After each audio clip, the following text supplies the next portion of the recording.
ini menjadi penting ya, apalagi dalam profesi, akuntan publik ya. Kebutuhan etika dalam profesi di mana anggota profesi ini dituntut untuk menjalankan profesinya secara profesional. Kata profesional bermakna menjalankan tugas dan tanggung jawab lebih dari yang dilakukan oleh kebanyakan orang atau lebih dari tuntutan hukum dan peraturan. Profesionalisme diperlukan dalam membangun kepercayaan publik terhadap kualitas jasa dan profesi ya.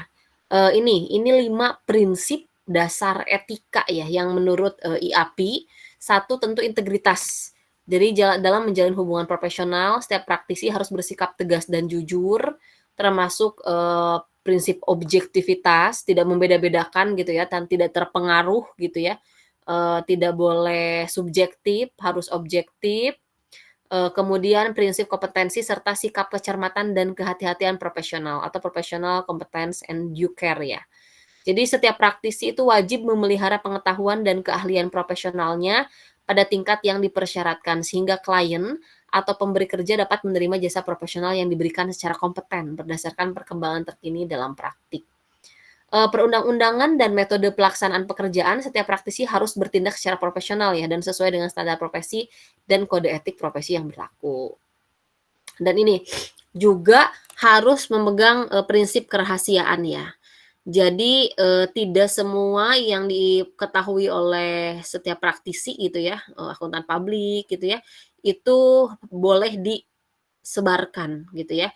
Kecuali biasanya boleh disebarkan, tapi atas adanya, tuntutan hukum lah misalkan, atau misalkan ada, diminta untuk dibuka dalam persidangan gitu ya. Tapi selain daripada itu, prinsip kerahasiaan itu harus dijaga gitu ya. Setiap praktisi wajib menjaga kerahasiaan informasi yang diperoleh sebagai hasil dari hubungan profesional dan hubungan bisnisnya, serta tidak boleh mengungkapkan informasi tersebut kepada pihak ketiga tanpa persetujuan dari klien atau pemberi kerja, kecuali jika terdapat kewajiban untuk mengungkapkan sesuai dengan ketentuan hukum atau peraturan lainnya yang berlaku. Misalkan ada suatu kasus gitu ya, yang melibatkan, KAP gitu ya. Nah, KAP ini boleh, boleh menyebarkan informasi tersebut gitu ya, tapi tidak boleh sembarangan ya. Tentu harus kepada yang, berwenang gitu. Jadi tidak bisa, menyebarkan informasi-informasi yang didapat kepada pihak ketiga. Apalagi ini terkait dengan audit ya, dengan, melakukan audit. Termasuk prinsip perilaku profesional ya, harus, profesional, satu integritas tadi ya, objektif ya, integritas, objektif, kemudian kompeten ya, kompeten, cermat, kehati-hatian, kerahasiaan, dan juga profesional. Nah ini ya, kode etik profesional AICPA tentu ada, samalah ya prinsip, aturan etikanya, interpretasi aturan etika, implementasi etika. Jadi memang seorang auditor itu tentu harus menjaga kode etik profesionalnya ya. Ya termasuk, ketika dia ditunjuk sebagai auditor, dia betul-betul harus objektif ya, tidak boleh subjektif, kemudian dia harus cermat, bekerja sesuai dengan, keprofesionalannya ya, harus profesional, tidak boleh memandang, berbeda gitu ya, subjektif, kemudian juga tidak boleh, mengeluarkan ini ya, rahasia-rahasia yang dia peroleh misalkan dari klien atau dari perusahaan ya, gitu. Nah, ini prinsip etika ya, bertanggung jawab, menghormati kepentingan publik, berintegritas, bersikap objektif dan independen ya, mempraktikkan kehati-hatian profesional dan mempertimbangkan luas dan sifat jasa. Ini juga sebetulnya sama lah ya, bahwa, seorang auditor itu harus memegang teguh etika dan profesionalisme gitu ya. Jadi harus, beretika, artinya dia tidak diperbolehkan melakukan hal-hal yang melanggar etika. Misalkan memberikan informasi kepada pihak ketiga, kemudian dia berlaku tidak independen misalkan, subjektif, dia juga misalkan, termasuk yang kasusnya kemarin saya pernah sebutkan ya, kasusnya Enron ya, nanti itu kita bahas ya sebagai salah satu perilaku yang tidak beretika gitu ya. Nah, 5 prinsip Prinsip etika audit ya, yang pertama, kode etik profesi akuntan publik merupakan kode etik yang harus diterapkan oleh anggota Ikatan Akuntan Publik ya, IAPI ya. Kode etik ini menetapkan standar perilaku etis yang tinggi yang diharapkan dari anggota. Tentu yang pertama integriti ya, integritas. Jadi harus menjaga sangat sangat menjaga integritas ya. Eee, Misalkan ada kepentingan pribadi gitu ya, tapi kita kalau sebagai auditor yang beretika ya tentu kita tidak mau gitu ya, apabila dihadapkan pada, yang misalkan diberikan suap, diberikan, imbalan dan lain sebagainya itu kalau kita beretika itu tidak akan bisa tergiur gitu ya. Nah makanya harus memiliki integriti, objektif, professional behavior ya, berperilaku profesional, kompeten and due care ya, dan, confidentiality ya, dan ini ya, apa, percaya diri lah ya. Nah ini 5 prinsip etika audit ya. Nah, eee kewajiban ada tanggung jawab hukum akuntan publik ya. Kewajiban hukum bagi seorang auditor adalah bertanggung jawab atas setiap aspek tugasnya, sehingga jika memang terjadi kesalahan yang diakibatkan oleh kelalaian pihak auditor, maka akuntan publik dapat dimintai pertanggungjawaban secara hukum sebagai bentuk kewajiban hukum auditor, ya. Kewajiban hukum berarti wajib menaati setiap peraturan dan juga tanggung jawab. Jadi auditor ini juga dia harus gitu ya, bisa mempertanggungjawabkan tugas-tugasnya, bisa mempertanggungjawabkan, semua yang dilakukannya di mata hukum gitu. Jadi ketika, mungkin teman-teman pernah mendengar kasusnya Garuda ya, nanti saya juga sampaikan ya. Kasus Garuda itu salah satu kasus, auditor yang tidak beretika, di mana Garuda Indonesia itu biasanya beberapa tahun, dulu itu, kalau tidak salah 2018 ya, sebelum 2018 Garuda Indonesia itu dia mengalami kerugian, kemudian tiba-tiba pada 2018, Garuda Indonesia mencatatkan keuntungan atau laba. Nah, ternyata setelah ditelusuri ya, keuntungan ini berasal dari, perjanjian kerjasama antara Garuda Indonesia dengan Mahata, yakni penyedia layanan WiFi di pesawat bahwa, perusahaan Mahata ini itu akan memberikan, imbalan gitu ya atas iklan-iklan yang ditayangkan dengan nilai yang sangat besar dan itu oleh Garuda Indonesia diakui sebagai piutang. Nah, oleh Garuda Indonesia diakui sebagai piutang, kemudian, diakui sebagai pendapatan yang akhirnya yang biasanya Garuda Indonesia itu mengalami, kerugian, tiba-tiba mengalami keuntungan, gitu. Kemudian komisarisnya salah satu komisarisnya Chairul Tanjung pada saat itu tidak, mau menandatangani ya, karena dirasa tidak sesuai, bahwa perusahaan Mahata ini adalah perusahaan yang, maksudnya tidak bisa dipercaya, kemudian piutangnya juga ternyata juga tidak, apa ya, tidak bisa dipercaya juga gitu ya, dan jumlah piutang yang besar itu tidak bisa sandingkan dengan perusahaan Mahata yang ternyata perusahaan Mahata ini adalah perusahaan yang kecil gitu ya, dan, diperkirakan di masa depan itu tidak bisa membayar piutangnya. Jadi seakan-akan perusahaan Mahata itu memang, diciptakan untuk memberikan tambahan pendapatan berupa piutang kepada Garuda Indonesia, padahal sebetulnya piutang itu tidak jelas pembayarannya itu kapan, bagaimana gitu ya. Tapi Garuda Indonesia sudah mengakui bahwa, dia akan mendapatkan sejumlah, uang gitu ya dari Mahata ini. Artinya, Garuda Indonesia memiliki piutang di Mahata ini ya. Kemudian akhirnya dikoreksi ya, termasuk salah satu auditornya juga diberikan sanksi. Nah, seperti itu ya. Jadi, auditor itu tentu ketika, suatu laporan keuangan disajikan gitu ya dan, kemudian dilakukan audit, dilakukan segala prosedur-prosedur audit gitu ya, dan apabila ada yang tidak sesuai itu betul-betul harus diungkapkan ya. Dan nanti juga kan akan berpengaruh ke, laporan auditnya ya, opininya juga yang keluar seperti apa. Termasuk yang kira-kira tidak, apa ya, tidak sesuai gitu ya, itu kan harus diungkapkan, dicantumkan ya, seperti itu. Jadi betul-betul auditor ini harus menjaga, etikanya ya, kode etiknya. termasuk di dalamnya adalah integriti, objektivitas, dan lain sebagainya.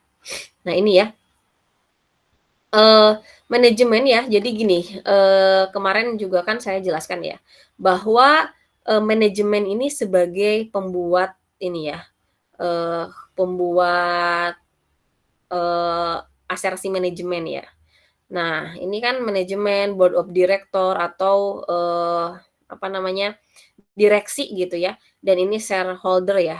Auditor, ini ya, bahwa auditor ini menjadi penengah gitu ya, menjadi penengah antara manajemen dan juga atau manajemen ya, board director dan juga, shareholder ya. Dan, auditor itu dia punya kontrak, punya engagement gitu ya, punya kontrak dengan manajemen. Punya, apa ya, punya kontrak bahwa auditor ini dia akan melakukan audit gitu ya dengan manajemen ya. Manajemen ini termasuk di dalamnya board of director atau jajaran-jajaran direksi ya, dan ini adalah, shareholder ya atau, pemegang saham. Nah, shareholder dan auditor, nah ini, auditor itu punya kepentingan terhadap shareholder ya, tadi mengungkapkan apa, mengungkapkan informasi yang, bisa dijadikan dasar dalam, pengambilan keputusan gitu ya. Nah, oleh karenanya auditor itu harus, memiliki kode etik ya, jadi harus dia karena kan dia diandalkan oleh siapa, oleh shareholder, diandalkan keputusan-keputusan shareholder itu didasarkan atas laporan auditor, didasarkan atas asersi manajemen yang sudah diaudit gitu ya oleh auditor gitu, seperti itu ya. Ini makanya, auditor itu dia sangat bertanggung jawab gitu ya, terhadap apa yang, diungkapkan di dalam laporan auditor mereka. Kalau dia mengungkapkan, bebas, apa, wajar tanpa pengecualian gitu ya, itu berarti nanti si data tersebut akan digunakan oleh banyak pihak, oleh shareholder atau oleh pihak-pihak yang berkepentingan untuk dijadikan dasar dalam pengambilan keputusan. Bayangkan apabila, eee, laporan audit yang ditulisnya itu ternyata tidak sesuai, berarti kan akan sangat banyak orang-orang yang dirugikan atas, laporan auditor ini ya, atas laporan audit yang tidak sesuai ini. Makanya auditor itu harus menjaga etikanya gitu ya, harus menjaga kode etiknya. Nah, bagaimana gitu ya, ada ordinary negligence, ada gross negligence, dan ada fraud ya.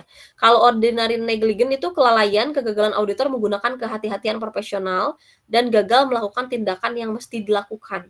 Kalau gross negligence itu secara sadar melakukan tindakan yang membahayakan atau berani mengambil resiko atau sengaja mengabaikan tindakan yang harus dilakukan auditor. Ini berarti, gross negligence itu ya secara mengambil resiko gitulah ya, mengambil tindakan yang sangat berani. Kalau ordinary negligence itu dia lalai. Lalai artinya auditor itu tidak menggunakan kehati-hatiannya, gagal melakukan tindakan yang mesti dilakukan. Kalau fraud ya jelaslah.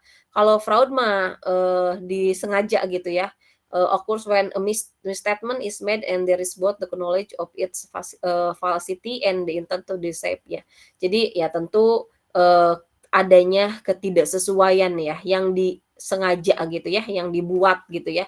Ketidaksesuaian, misstatement ya, ketidaksesuaian yang memang sengaja dilakukan, gitu. Jadi memang, kalau fraud udah jelas lah ya, ini, melanggar etika ya. Kalau untuk ordinary negligence, jadi si auditor itu tidak memiliki niat gitu ya, tapi dia ternyata gagal dalam, melakukan tindakan, profesionalnya. Artinya dia itu, tidak hati-hati gitulah ya. Nah, kalau gross negligence udah jelas ya, dia mengambil resiko yang besar gitu ya. Nah, saya mau memberikan contoh ya, saya share ya, ini contoh Persero Tbk pada tahun 2018.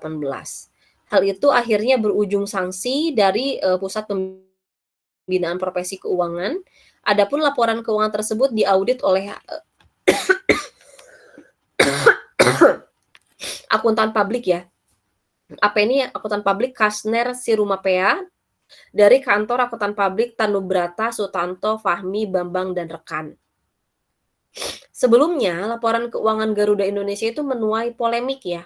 Hal itu dipicu oleh penolakan dua komisaris Garuda Indonesia, yakni Hairul ya, ini Hairul Tanjung dan Doni Oskaria, jadi dia menolak untuk menandatangani persetujuan atas hasil laporan keuangan tahun 2018, di mana keduanya memiliki perbedaan pendapat terkait pencatatan transaksi dengan Mahata. Nah ini ya, Mahata senilai 239,9 juta USD gitu ya. Jadi jumlahnya sangat besar dan, dia akui sebagai pos pendapatan. Nah ini ya. Jadi, pada tahun 2018 ini ada 2 komisaris Garuda Indonesia, dia menolak nih untuk melakukan, menandatangani gitu ya, menandatangani persetujuan atas hasil laporan keuangan. Padahal laporan keuangan ini sudah diaudit oleh siapa? Oleh audit, akuntan publik ya, oleh kantor akuntan publik Tanubrata, Sutanto, Fahmi, Bambang, dan rekan, dan diauditnya oleh, akuntan publik Kasner Sirumapea ya. Nah, Eee, menurut ini ya, menurut si 2 komisaris ini ya, Chairul Tanjung dan Doni Oskaria, katanya, pendapatan yang diperoleh senilai 239,94 USD ini, itu, cenderung tidak jelas gitu ya. Nah, Sekretaris Jenderal Hadianto merinci kelima kelalaian yang dilakukan. Pertama, akuntan publik bersangkutan belum secara tepat menilai substansi transaksi untuk kegiatan perlakuan akuntansi, pengakuan pendapatan piutang, dan pendapatan lain-lain. Sebab akuntan publik ini sudah mengakui pendapatan piutang meski secara nominal belum diterima oleh perusahaan. Jadi, si pendapatan atau piutang ini langsung diakui, padahal padahal, secara nyatanya si piutang ini itu belum ada gitu ya, belum jelas gitu, secara nominal belum diterima oleh perusahaan. Sehingga, akuntan publik ini terbukti melanggar standar audit ya SA 315 gitu. Kemudian yang kedua, akuntan publik belum sepenuhnya mendapatkan bukti audit yang cukup untuk menilai perlakuan akuntansi sesuai dengan substansi perjanjian transaksi tersebut. Jadi transaksi antara Mahata dengan Garuda Indonesia itu belum, si akuntan publik ini belum mendapatkan bukti yang cukup gitu. Betul nggak bahwa transaksi, utang piutang ini itu ya, itu betul-betul legal, kemudian betul-betul akan dibayar, jelas gitu ya sumber pembayarannya seperti apa dan lain sebagainya. Jadi jangan hanya diakui sebagai piutang dengan harapan nanti laporan keuangannya akan laba, padahal piutang tersebut adalah piutang yang tidak jelas akan dibayarnya gitu loh. Nah, dan perusahaan Mahata ini memang juga ternyata adalah perusahaan baru yang, pendiriannya saja, nilai pendiriannya saja itu sama dengan nilai piutangnya gitu ya, bahkan lebih kecil dari nilai piutang yang dijanjikan kepada Garuda. Nah ini, yang ketiga ya ini ya, yang ketiga, akuntan publik juga tidak bisa mempertimbangkan fakta-fakta setelah tanggal laporan keuangan sebagai dasar perlakuan akuntansi. Jadi kan, setelah dibukukan gitu ya bahwa piutang dari Mahata, itu apakah ada pembayaran tempo misalkan, itu ternyata tidak ada. Sehingga hal ini melanggar SA 560 ya. Dan tak hanya itu, kantor akuntan publik, tempat Kasner bernaung pun diminta untuk mengendalikan standar pengendalian mutu KAP gitu ya. Jadi KAP mau tidak mau harus, comply dengan seluruh standar ini, dan sebelumnya Kemenkes menjatuhkan 2 sanksi kepada akuntan publik Kasnes Rumapea dan kantor akuntan publik Tanubrata Sutanto Fahmi Bambang dan rekan terkait dengan polemik laporan PT Garuda Indonesia ini untuk tahun buku 2018. Dan tak hanya itu, KAP yang mengaudit laporan keuangan Garuda Indonesia juga dikenakan peringatan tertulis disertai kewajiban untuk melakukan perbaikan terhadap sistem pengendalian mutu KAP dan dilakukan review ya oleh BDO Internasional kepada KAP Tanubrata Sutanto Fahmi Bambang dan rekan. Jadi ini contoh kasus akuntan publik ya, salah satu kantor akuntan publik yang melanggar etika gitu ya dan tanggung jawab legal gitu ya, evaluasi tanggung jawab legal. Artinya dia melakukan, ini ya, melakukan tidak tidak profesional lah gitu ya, tidak profesional dalam, melakukan pekerjaannya. di mana dia meng-ACC gitu ya, mengatakan laporan laporan keuangan yang disajikan oleh Garuda Indonesia ini, itu disajikannya, diberikan opini gitu ya, diberikan opini itu wajar tanpa pengecualian. Ternyata, padahal gitu di dalamnya ada transaksi-transaksi termasuk yang piutang yang diakui dari Mahathir ini atau pendapatan yang dari Mahathir dan dinilai pendapatan ini semu gitu ya, pendapatan ini, tidak jelas, seperti itu. Nah itu, contoh untuk, Garuda Indonesia ya. Nah yang selanjutnya adalah contoh kasus ya dari PT KAI, atau Kereta Api Indonesia. Nah ini, kesalahan laporan keuangan PT Kereta Api diduga terjadi sejak 2004, karena pada tahun itulah laporan keuangan perseroan diaudit Kantor Akuntan Publik Esmanan. Menurut Ketua Dewan Pengurus Nasional Ikatan Akuntan Indonesia Ahmad Hadi Broto, berdasarkan informasi dari Akuntan Publik Esmanan, audit terhadap laporan keuangan PT Kereta Api untuk 2003 dan sebelumnya itu dilakukan oleh BPK. Sedangkan audit laporan keuangan 2004 dilakukan oleh BPK dan Akuntan Publik Esmanan. Hanya audit laporan keuangan 2005 yang dilakukan oleh Akuntan Publik Esmanan gitu ya. Kata Ahmadi kepada pers kemarin, penjelasan ini terkait dengan penolakan Komisaris Kereta Api atas laporan keuangan perseroan tahun buku 2005 yang diaudit oleh Kantor Akuntan Publik Esmanan. Komisaris yang menolak itu adalah Hekinus Manao lantaran laporan keuangan itu tidak benar, sehingga menyebabkan perseroan yang seharusnya merugi 63 miliar kelihatan meraup laba 6,9 miliar. Nah ini ya. Dalam penjelasannya kepada Ikatan Akuntan Indonesia, Hekunus Mano menyatakan ada 3 kesalahan dalam laporan keuangan kereta api.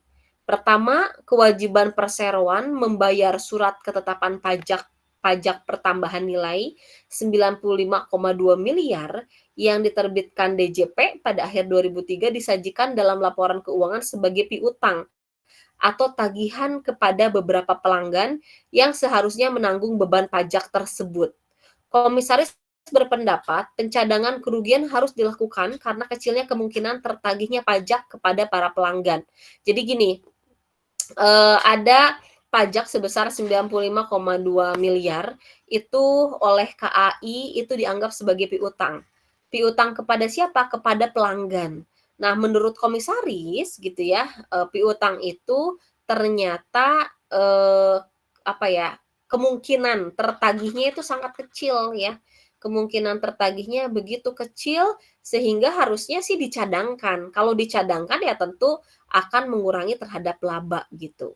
Itu yang pertama. Kemudian yang kedua, adanya penurunan nilai persediaan suku cadang dan perlengkapan sekitar 24 miliar.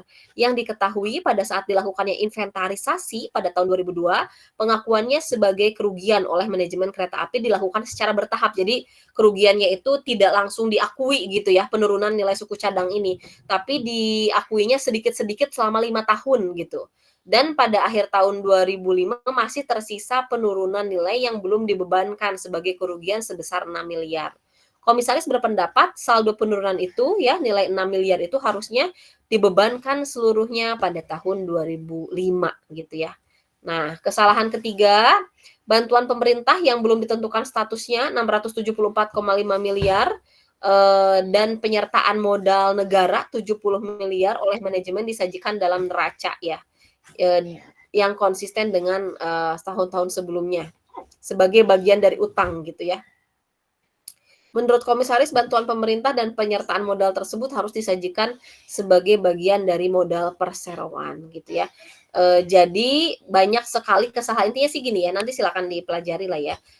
Banyak sekali kesalahan-kesalahan gitu ya, yang kesalahan-kesalahan yang seharusnya tidak bukan piutang gitu ya, kemudian kemungkinan tertagihnya juga kecil, tapi oleh KAI diakui semata-mata ya tentu ingin mendapatkan, ingin di dalam laporan keuangannya itu ingin seakan-akan, meraup laba atau meraup keuntungan. Nah, hal-hal seperti ini gitu ya, ini merupakan, tanggung jawab, legal, ini ya, auditor dan, ini berarti auditor harus, siap menghadapi tuntutan hukum ya kalau seperti ini, dan suatu saat ya seperti kasusnya, Garuda juga bisa saja, auditor itu mendapatkan sanksi ya dari pihak-pihak yang memang akan memberikan sanksi, seperti itu. Itu ya. Nah, ini tentang, etika dan juga tanggung jawab legal, seperti itu. Ya, ada pertanyaan silakan?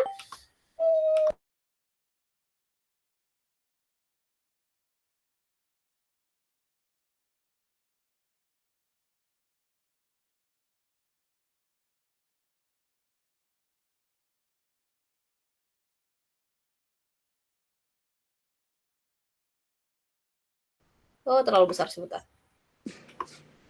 Nah, ya silakan. Kisah kebangkrutan Enron pada 2001, skandal perusahaan terbesar AS. Pada tanggal 2 Desember 2001, Enron mengajukan perlindungan kebangkrutan bab 11 di pengadilan New York. Hal ini memicu salah satu skandal perusahaan terbesar dalam sejarah. Dilansir History, Enron, sebuah perusahaan perdagangan energi yang berbasis di Houston, Texas, dibentuk pada tahun 1985 sebagai penggabungan dua perusahaan gas, Houston Natural Gas dan Internal.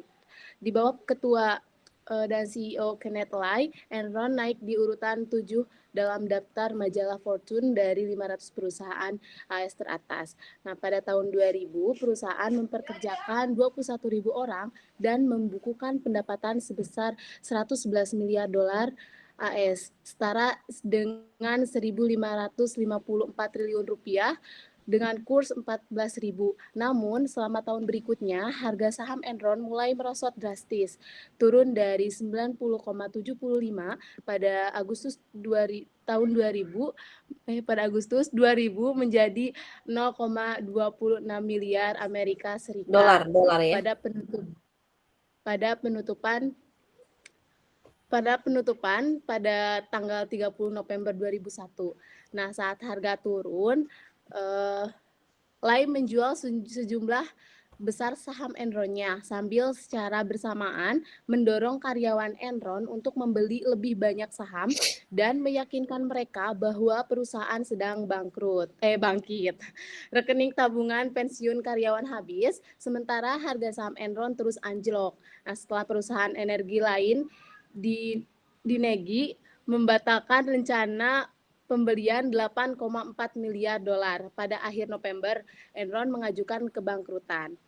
Pada akhir tahun, keruntuhan Enron telah merugikan investor miliaran dolar, menghapus sekitar 5.600 pekerjaan, dan melikuidasi hampir 2,1 miliar dolar dalam rencana pensiunnya. Selama beberapa tahun berikutnya, nama Enron menjadi sinonim dengan penipuan dan korupsi perusahaan berskala besar.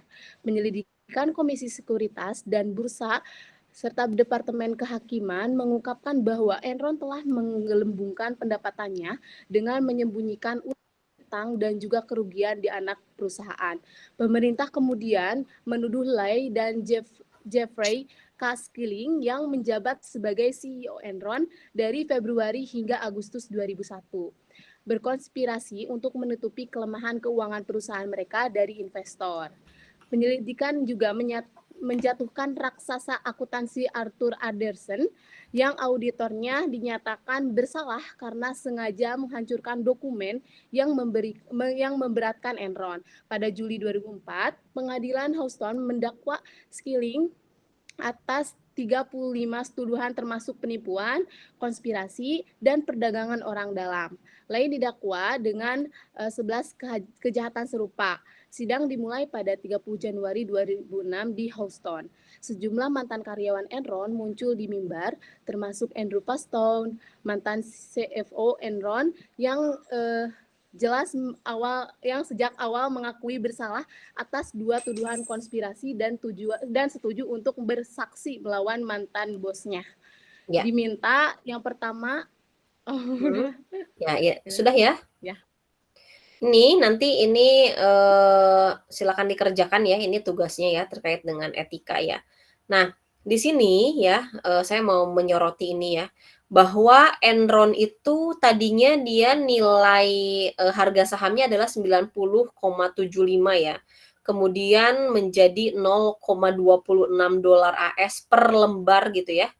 Berarti tadinya dia mahal banget, kemudian menjadi turun sekali gitu ya, terjunnya juga kayaknya terjunnya sangat bebas gitu ya, dan apa, tadinya dia diakui sebagai perusahaan besar yang, baik gitu, dia mempunyai banyak sekali keuntungan gitu ya. Di sini juga kan lihat nih, membukukan pendapatan 111, miliar dolar AS atau setara dengan 1.554 triliun.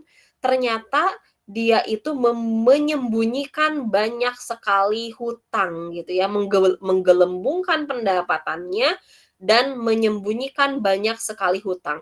Di mana akhirnya Enron karena dia sudah tidak bisa menutupi lagi dari investor, menyatakan kebangkrutannya. Nah, ini sejarah ya, sejarah, kebangkrutan Enron ini melahirkan ada yang namanya Sarbanes-Oxley Act ya, atau SOX ya. Jadi SOX ini undang-undang yang memang diciptakan terkait dengan munculnya kasus Enron. Jadi kasus Enron ini memang memicu ketidakpercayaan publik pada, bursa gitu ya, pada pasar gitu ya. Kenapa? Karena Enron ini yang terlihat sangat berkinerja baik, labanya besar, tiba-tiba Enron jatuh gitu ya, terjun bebas dan, menyatakan diri bangkrut.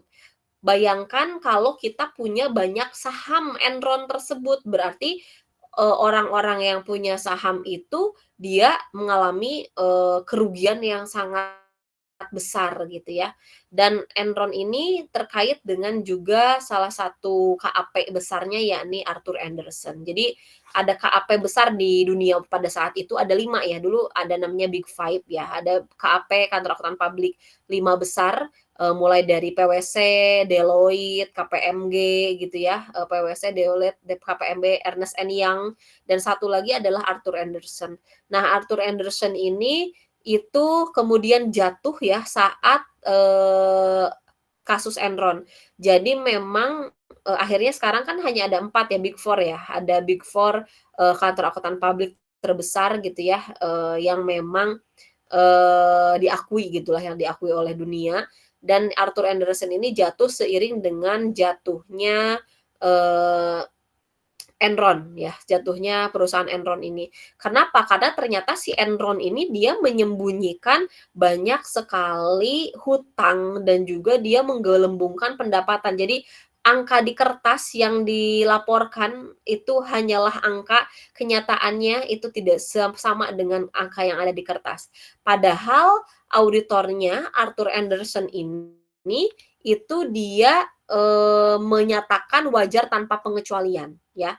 Wajar tanpa pengecualian. Nanti silakan dikerjakan ya, kaitkan kasus Enron dengan etika profesi auditor, jelaskan mengapa etika itu penting dalam profesi, kemudian jelaskan prinsip-prinsip etika menurut AICPA, kaitkan poin-poin apa yang dilanggar pada kasus di atas, dan jelaskan apa itu Sarbanes-Oxley Act yang muncul setelah kebangkrutan Enron dan keruntuhan KAP Arthur Andersen. Ya, seperti itu. Ada yang mau didiskusikan, ditanyakan silakan. Jadi memang, kasusnya Enron ini menjadi ini ya, perhatian dunia gitu ya. Ya silakan, Depi. Ibu izin bertanya. Ya. Kan kalau dari contoh yang tadi itu, kebanyakan katanya itu auditornya itu memberikan opini wajar tanpa pengecualian. Betul. Kemudian kan di opini audit itu ada yang tidak menyatakan pendapat atau menolak memberikan opini. Nah, Betul. kalau untuk opini yang seperti itu untuk laporan keuangan yang seperti apa, Ibu? Oh iya, oke.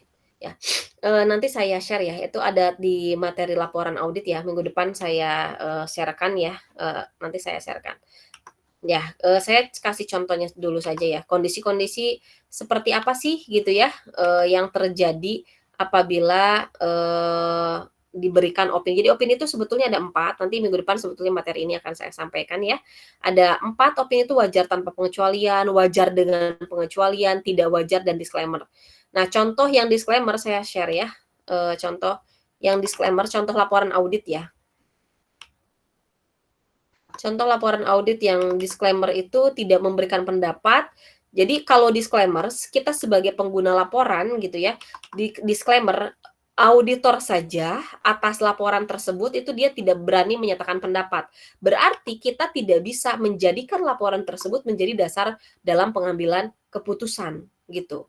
Jadi tidak disarankan. Sebentar, saya mau share yang mana? Saya enter screen aja ya.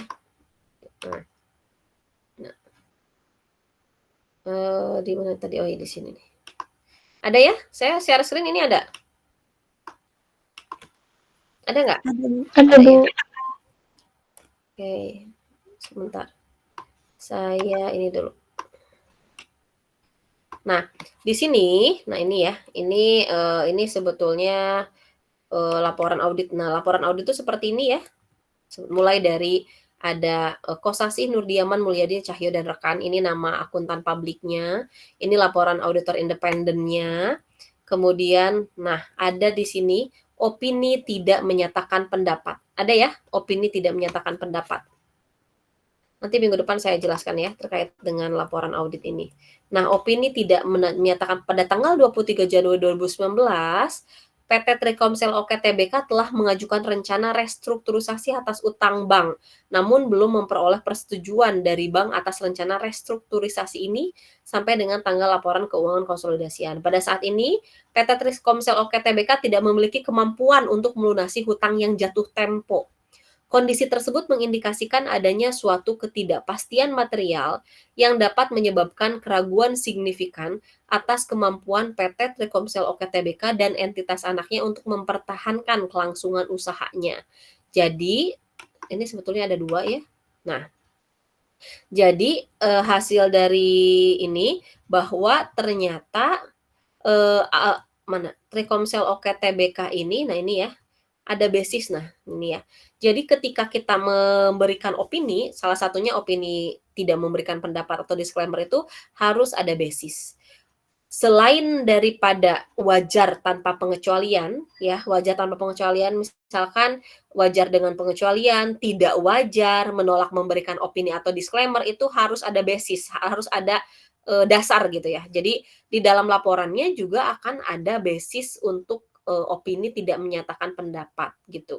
Nah, di sini termasuk di sini ya, kami mengarahkan perhatian pada catatan 35 atas laporan keuangan konsolidasian yang mengungkapkan bahwa PT Trikomsel Oke Tbk dan entitas anaknya mengalami rugi komprehensif sebesar 16,7 miliar untuk tahun yang berakhir pada tanggal 31 Desember 2018 dan defisiensi ekuitas sebesar 3.585 miliar serta liabilitas jangka pendek konsolidasian melebihi aset lancar konsolidasian sebesar 700 miliar. Selain itu, PT Trikomsel Oke Tbk dan entitas anaknya juga mengalami kekurangan arus kas untuk aktivitas operasinya. Rencana perdamaian PT Trikomsel Oke Tbk sebagaimana diungkapkan dalam catatan 36 mengharuskan pembayaran wajib angsuran pokok bagi kreditur separatis mulai tanggal 1 Januari 2018 sebagaimana dijelaskan dalam catatan 15, 18, 36 dan 38 atas laporan keuangan konsolidasian. Pokok pinjaman dan bunga pinjaman hutang bank tranche A yang telah jatuh tempo pada tanggal 31 Desember 2018 sebesar 83 miliar dan 4,5 miliar. Namun demikian, pokok pinjaman dan bunga pinjaman yang telah jatuh tempo itu belum dibayar sampai dengan tanggal laporan keuangan konsolidasian. Dalam hal wan prestasi klausul pembayaran, apabila terdapat persetujuan 50% dari setiap pemegang hutang dari keseluruhan nilai tunggakan hutang dan setidaknya 4 kreditur dari hutang dengan jaminan, maka hutang jangka panjang dapat menjadi jatuh tempo seketika. Nah, gitu ya. Pada tanggal 23 Januari 2019, PT Trikomsel Oke Tbk telah mengajukan rencana restrukturisasi atas utang bank, namun belum memperoleh persetujuan dari bank atas rencana restrukturisasi ini. Restrukturisasi itu merubah nominal gitu. Misalkan tadinya kita punya hutang 1 juta per bulan cicilannya, kemudian diperkecil menjadi 500.000 tapi waktunya dipanjangin gitulah ya. Nah, ternyata restrukturisasinya ini juga belum disetujui gitu ya. Dan auditor menilai kondisi tersebut mengindikasikan adanya suatu ketidakpastian yang dapat menyebabkan kerugian signifikan atas kemampuan PT Telkomsel Oke Tbk dan entitas anaknya untuk mempertahankan kelangsungan usahanya. Nah, jadi kalau misalkan auditor yang berintegritas ya, auditor yang berintegritas atau auditor yang memang profesional, kalau memang di perusahaan tersebut dia punya hutang yang belum dibayar, kemudian ternyata diperkirakan hutang itu tidak bisa dibayar, atau bahkan ada bunga juga yang belum dibayar, atau ada pendapatan yang diragukan seperti tadinya si Garuda Indonesia gitu ya, ataupun KAI ternyata ada poin-poin yang tidak sesuai, seperti tadi ya, penurunan nilai suku cadang dan lain sebagainya, itu auditor pasti akan memberikan opininya tidak mungkin wajar tanpa pengecualian. Kalaupun misalkan tidak material, artinya tidak ini ya, tidak akut gitu, tidak hanya sebagian kecil saja, dia pasti akan memberikan opininya wajar dengan pengecualian. Apalagi menyangkut dengan keberlangsungan usaha seperti tadi, hutangnya banyak banget dan diperkirakan tidak bisa melanjutkan usahanya, tentu auditor tidak akan memberi wajar dengan pengecualian, tapi akan memberikan disclaimer atau tidak wajar. Begitu. Paham ya? Jadi yang tidak beretika itu memberikan wajar dengan pengecualian, padahal sebetulnya seharusnya tidak boleh diberikan wajar dengan tanpa pengecualian. Harusnya ya disclaimer kalau memang tidak mau memberikan pendapat saja, kemudian basisnya diberikan gitu ya. Kenapa? Karena memang ketika auditor memberikan opini wajar tanpa pengecualian, dia harus memastikan bahwa laporan keuangan itu bebas dari segala salah saji material, gitu. Itu ya. Ada pertanyaan lagi? Silakan.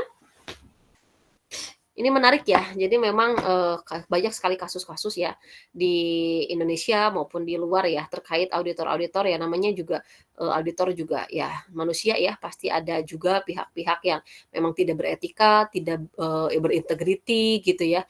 Ada yang menyalahgunakan, makanya muncul kasus-kasus seperti yang sudah saya jelaskan di atas. Yang tadi ya. Tadi ada tugas ya. Yang pertama itu tugasnya Enron ya. Enron silakan nanti dikerjakan, dan juga tugas dari tanggung jawab legal ya, evaluasi tanggung jawab legal ya. Kalau satu saja dulu lah tentang etika dulu, tentang Enron dulu ya. Kalau tanggung jawab legal saya harus jelaskan dulu nanti materinya di minggu selanjutnya ya. Seperti itu. Ada pertanyaan lagi? Silakan. Ya, silakan. Ibu izin tadi izin terlambat, terkendala sinyal. Kalau masih boleh absen, saya hadir. Terima kasih ya, Bu. Oh, Fikri ya. Tadi yang Ya. tidak ada, sebentar saya cek dulu ya. Ya, seperti itu ya. Nanti saya share materinya dan juga tugasnya ya tentang